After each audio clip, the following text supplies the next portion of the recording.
はい、BMW DIY です。今日はですね、オルタネーターについて説明しようと思います。EQ に M3 なんかもオルタネーターが、熱こもってしまってね、故障の原因によくなるというふうに言いますので、どういうふうにしていくとオルタネーターの部分がどこが悪いのかというのがわかるかなと思います。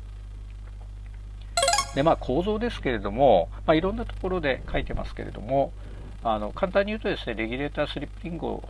通じてですね、電流が入ってきて、プーリーで回されたコイルによってですね、起電力が発生して、レクティファイアのところで、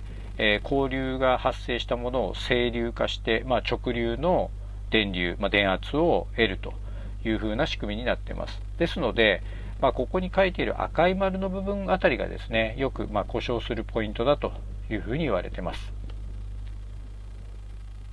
で、実際のE92 の場合はですけれども、このバリオ製というふうなものになっていますけれども、カバーの外し方はですね、ここはね、じっくりとマイナスドライバーで少しずつ開けていくと、こんな感じで外れます。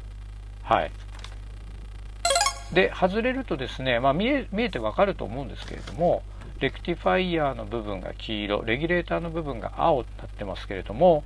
レギュレーターの部分はね、電流制御をする回路ですよね。はい。で、レクティファイヤーの方は LED で、交流を直流に変えるというようなことになっています。で、実際によく中を見ていくと、ダイオードがね、6つあるっていうのがわかると思います。はい。で、あとはね、ベアリングの調子、これどれぐらいちゃんと回るかってことなんですけれども、イオンがね、よほどなければあまり問題ないんです。後でちょっとちゃんとした検査もしますけど。で、あと、レギュレーターをこの時点で外します。どこの部分が故障するかっていうのはですね、この辺りまで外すと、大体ですね、場所を特定できます。で、まず、物理的にどこが故障するかってことですけれども、ベアリングですね。やはり熱を持ってしまって、ベアリングが不調になってしまって、摩擦で壊れるといったようなところです。はい。なので、ベアリング検査してます。まずね、プーリーを勢いよく回してみたときに、どんな感じかということです。聞いてわかると思いますけど、イオンないですよね。十分にちゃんと回ってますということで、これ大丈夫だと思います。で、次、電気的な故障の場所なんですけれども、やはりですね、レギュレーターからカーボンブラシ、スリップリングというふうに入ってくるんで、この部分あたり、それとあと出力のレクティファイア、この、赤い丸の部分がですね、やっぱり故障の原因です。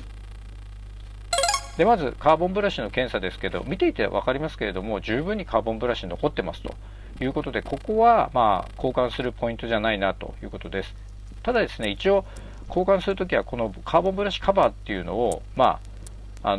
根気よくやるとです、こんな感じにきれいに取れます。はい。そうするとカーボンブラシだけ交換でも対応できます。こんな感じになってます。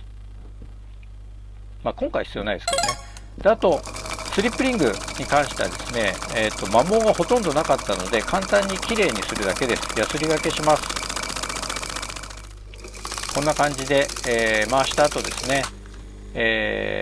ヤスリを軽くかけます。カーボンを取り除くといった程度ですね。それこそ削りすぎるとこれが消耗しちゃいますから。はい、こんな感じです。ほとんど消耗してないですよね、これね。で、最後にレクティファイヤーの検査になります。レクティファイヤー回している間は起電力何も発生しませんけれども、このスリップリングに電流を流すとですね、起電力が発生します。見ていただくと分かりますけど、電圧計が針が触れてますよね。はい、こんな感じで。なので、きちっと動いているということになります。